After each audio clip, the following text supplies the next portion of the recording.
Friends, మీ అందరికీ కూడా రథసప్తమి శుభాకాంక్షలండి. సూర్యదేవుని యొక్క ఆశీస్సులు మన అందరి ఎందుకు పుష్కలంగా ఉండాలని మనసా వాచ కర్మన కోరుకుంటూ ఫ్రమ్ ఏ కూల్ టీచర్ నుంచి మీ అరుణ.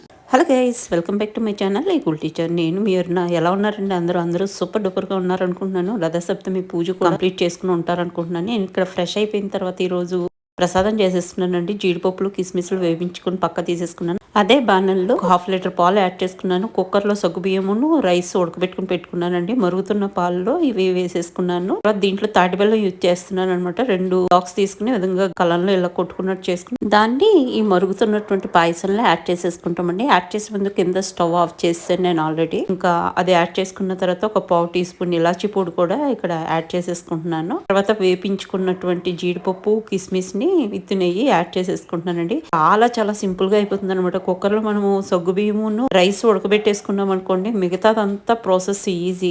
చాలా సులువుగా చేసేసుకోవచ్చండి. పైగా చాలా టేస్టీగా కూడా ఉంటుంది. మామూలుగా అయితే ఏంటంటే ఈ భోగి పిడకలు మిగిల్చుకుని మరి రథసప్తమి రోజు చక్కగా ఆరు బయట భోగి పిడకల మీద పాలు పొంగించుకుని చక్కగా దాంతో పరమాన్నం చేసి సూర్యుడికి నైవేద్యం పెడతారు కదండి. చిక్కుడాకులు, చిక్కుడుకాయలు, చిక్కుడు పూలు, వీటితోటే పూజ అంతా ఉంటుంది. ఇంకా మనకి ఇప్పుడు చిక్కుడు పాదులు ఇవన్నీ కష్టం కాబట్టి ఇంకా ఈ విధంగా గ్యాస్ మీదే చేసేసుకోవాలి. ప్రసాదం రెడీ అయిపోయిందండి. ఇంకా తర్వాత ఇక్కడ నేను రథం కోసం చిక్కుడుకాయలు తీసుకుని అంతటి చిన్నగా రథం చేసుకుంటున్నానండి. సింపుల్ గా అయిపోతుంది, పెద్ద కష్టమేం పడక్కర్లేదు. ఇంకా బజార్ నుంచి తెచ్చుకున్నటువంటి చిక్కుడుకాయలతోటే రథం చేయవలసి వస్తుంది. మామూలుగా అయితే చక్కగా చిక్కుడు పాదులు బాగా పాకి ఉంటాయండి ఈ సీజన్ లో. ఆ చిక్కుడు పాదు నుంచి ఫ్రెష్ గా చిక్కుడుకాయలు కోసుకొని దాంతో చక్కగా రథం చేసి ఆ చిక్కుడాకుల్లోనే ఆ ప్రసాదం పెట్టేవారు. తయారు చేసుకున్నటువంటి ఆ క్షీరాన్నము తర్వాత వచ్చేసి ఆ చిక్కుడు పూలతో చక్కగా పూజ చేయటం, ఇదంతా నాకు చాలా బాగా గుర్తుందనమాట. చాలా బాగుండేది.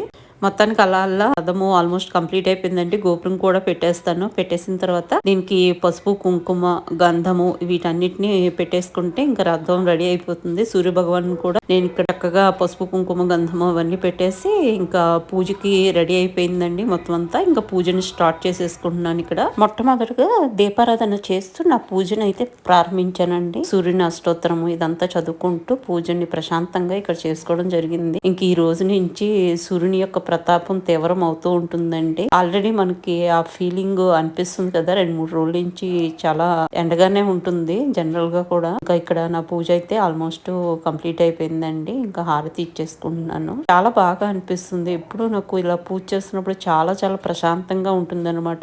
వేరే ఏ ఆలోచన లేకుండా దేవుడి మీదే మనసు లగ్నం చేసి పూజ చేసుకుంటున్నప్పుడు చాలా ప్రశాంతంగా ఉంటుందండి. ఇంకా పూజ అయితే కంప్లీట్ అయిపోయింది. మా వారు కూడా తన పూజని చేసుకోవడం జరిగిందండి.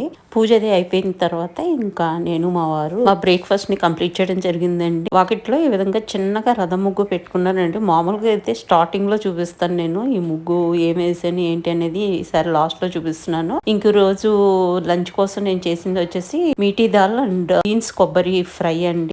చాలా బాగుంటుంది. పెసరపప్పుతో చేసేటువంటి పప్పు అండ్ బీన్స్ ఫ్రై. ఈ 2 రెసిపీస్ నేను కమింగ్ రీల్స్ లో పోస్ట్ చేస్తానండి. మీకు ఈ వీడియో నచ్చితే లైక్ చేయడం మాత్రం మర్చిపోకండి ఫ్రెండ్స్.